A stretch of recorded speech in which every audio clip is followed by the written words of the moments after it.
Hi, how are you? I am Dr. Burgundy Collins, chiropractor and owner of Collins Chiropractic in beautiful Springfield, Virginia, right outside of our nation's capital, Washington, D.C.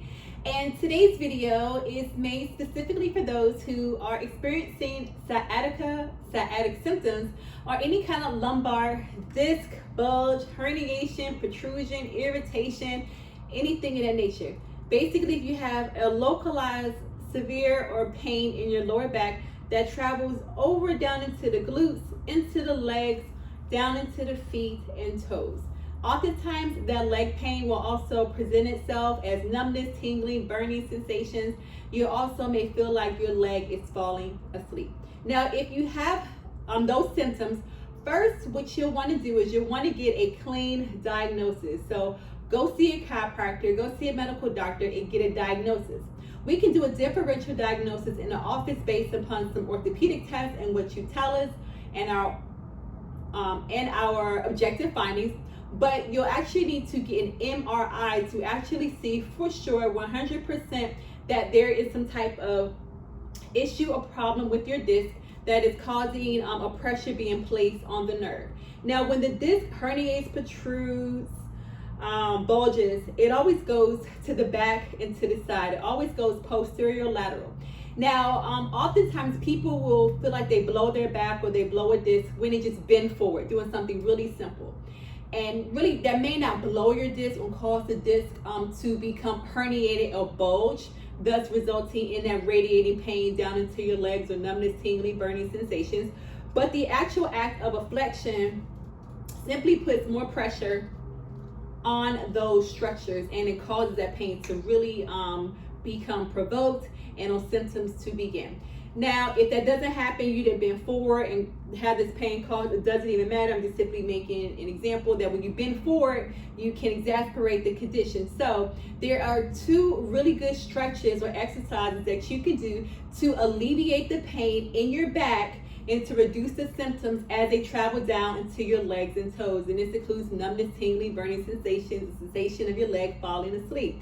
And they're going to be the opposite of flexion, the opposite of bending forward. You want to avoid those activities or motions if you're experiencing a flare-up of the lower back disc and nerve. So I'm going to show you two that are amazing.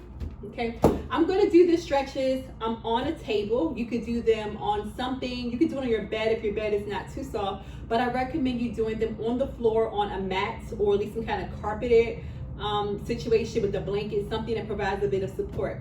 Now, if you have you're going to be laying on your belly, so if you have a hard time getting down on your belly, what I recommend is that you simply stand with one leg in front of the other, drop one knee down, the one in the back, drop it down, and then bring the other knee down and sort of walk yourself down flat on your belly, okay? But now we're just going to assume that you've already made it to the floor or on your bed if it's not too soft. So what you're going to do is first you're going to test the waters, okay? First you're going to see if you're able to even be in this posture, because you have to be in this posture in order to do these exercises. I'm going to show you too. So just take your body down and just chill for a few minutes. Let the pressure sort of release itself, okay? You're just going to lay here. Now this feels tolerable. If it feels good, I'm going to take a nap. Just kidding. You're going to start by doing just a little check. Just bring your body up just a little bit. Now, if this feels like it's too much, perhaps you'll put a pillow on your hips and lay on top of the pillow to see if that takes some of the pressure off. But first, start off like this with your forearms flat, just to see how it feels. Because what we're going to be doing is we're going to be extending our back. We just need to take it step by step. So if this feels good, you feel like a reduction of your symptoms, this is home for you, this is where you stay. But as you're doing these exercises or stretches, you may notice and should notice a reduction in your leg pain or symptoms, okay? So this is the first, second. So first we're here, blah, blah, blah. Then we're gonna come here. Now here's the first exercise we're gonna do. We're gonna do a half press, okay? So we're gonna start by doing, arm press. So we're gonna start by doing a half press. So I'm just gonna look at my elbows. My elbows are bent. Look at my back. My back is extending, but I'm keeping my pelvis flat. Do not lift up. Don't do that. Keep your pelvis flat on your surface. You only want to extend your lower back. You're going to do that first. If I just bending your elbows and using your arms to push you up into a half press. We're not going to sustain it, but we'll do a couple of half presses here. If this is good for you, I want you to do 10. You do 2 to 3 reps. Now, if you can do this, that's amazing. Now for the full exercise, we're going to do a full press, okay? Watch my arms. My elbows are no longer bent, they're straight, but my pelvis is still flat. I'm not lifting my pelvis. I'm just getting an extension and look up, don't look down. We do 10 of them. You're using your arms, you're not using your back. We aren't doing this. We aren't doing this. Your pelvis is flat. You're only extending your back. Lower back. Okay? This it should eliminate and reduce a lot of the pain in your leg, numbness, tingling, burning sensation, and the pain in your back.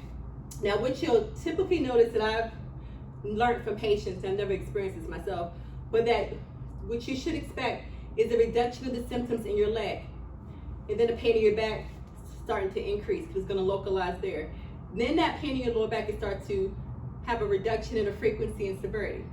So it's going to go from here, it's going to travel back up to the origin site, kind of ramp up, and then settle itself out, okay? Now the second one you'll do, you just did the half press and the full press. The second one is you're going to do the cow portion of a cat and cow. You know this one, right? If not, I'll show you. We're going to be in tabletop, flat back, shoulders above the wrist, hips above the knee. Hopefully, you'll tell me if I'm not. The cow portion, okay, we're going to look up and take our belly down, extending our lower back. Come to a flat back. We're bringing our pelvis forward. We are not going all the way up into a cat. This will irritate your back. Stay flat, okay? So cow up, my belly's going down. It's probably hard to see in this baggy shirt. Flat back, cow. Flat back, tabletop, cow. Belly's going down, we're getting that extension. Maybe kind of hard to see because my shirt is baggy. But you get the gist. All right, so those 2 exercises should greatly reduce your sciatica, your sciatic symptoms, the numbness, tingling, burning sensations in your legs, and the pain in your back. Now, number 1, don't forget, go to a chiropractor or a medical doctor to get a clean diagnosis. First, get diagnosed, and then after you are diagnosed with this condition or the condition that causes this type of stuff, then what you'll do is you'll begin doing these exercises. They are fantastic. I want you to give them a try, okay? So feel free to share this video to any friends or family who are experiencing this. I hope you learned something today. Next video, we're going to talk about feet because I've been running and I hurt my foot running, but I fixed it. And I'm going to tell you how I fix it and show you how you can fix your foot too. If you need help with your back or some disc injury, you know where to find me. www.collinschiropractic.co. You can schedule an appointment online, or you can also call the office 703-884-7882. Have a great one.